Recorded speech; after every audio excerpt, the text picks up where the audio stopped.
All right, folks, I just want to briefly walk you through a suicide assessment.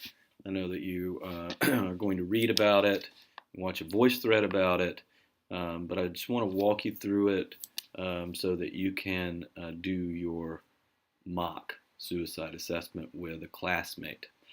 First, I'd like to say, as the client, when you are portraying the client, you should be depressed, very depressed, and you should have a plan for committing suicide as part of your pretending to be the client.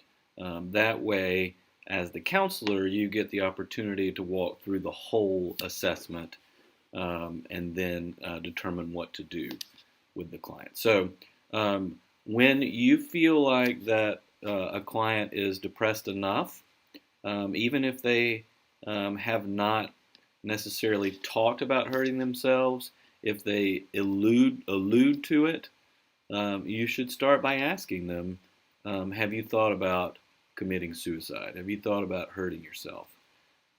Just a caveat to that, we need to use the language and we need to be comfortable with it. We need to be able to say, have you thought about killing yourself? Have you thought about committing suicide? And we need to be very matter of fact and comfortable with talking about it. Because if you're not, your client's going to pick up on it and they're not going to talk to you about it if they feel like it's something that you can't handle. So do not shy away from using the language of committing suicide or killing yourself. So have you thought about killing yourself, committing suicide? And if they say yes, then you want to know, like, how long have they been thinking about it? How strong are these thoughts? How often do they have these thoughts? What exactly do they think about? And then once they tell you that, you ask them if they have a plan. And if they say yes, then ask them to give you the specific information to see how detailed it actually is. And then once they give you that plan, you want to ask them if they actually have the means to carry out that plan. Do you have whatever it is you need to do it? You want to talk to them about if they've ever tried it in the past.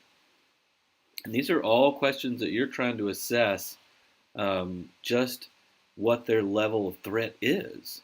Is it low, is it medium, or is it high? Has anyone in your family ever committed suicide? That can be an important piece as well.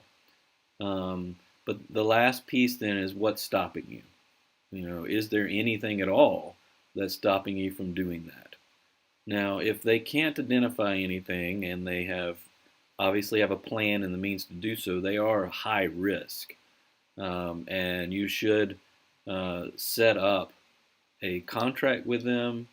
But as a high risk client, if they are an imminent threat to hurt themselves, to kill themselves, then we, and in this state, have the ability to involuntarily commit someone if they are not willing to go themselves. That would require us to call the police. So once you've gone through this assessment with your client in your mock session, then look at the things that you can do to try to help them. If they are high risk, you should talk to them about going to the hospital. And you shouldn't just say you should go to the hospital. You need to have them, if they're willing to go, you need to have them have a person that's responsible for them, whether it's a spouse or a family member or a friend, who is going to come and take them. Don't let them go without that. In your mock session, obviously, there's not going to be someone that's going to come in and take them, but you should talk to them about that. And if they're not willing to go, then you tell them that you are very concerned about them and you think that they should go. Now, depending on your setting and where you're working, there are going to be procedures that are set in place on how you handle that. It may be that you don't necessarily talk to them about that in the moment until the police arrive and are able to take them. All right, so that's just a walkthrough of what I'm looking for in that particular video. I hope that this ACA assessment PDF is helpful for you. It's just a fact sheet, but this last page here can really give you the step-by-steps of how to conduct a suicide assessment. And now I'm trying to turn this off.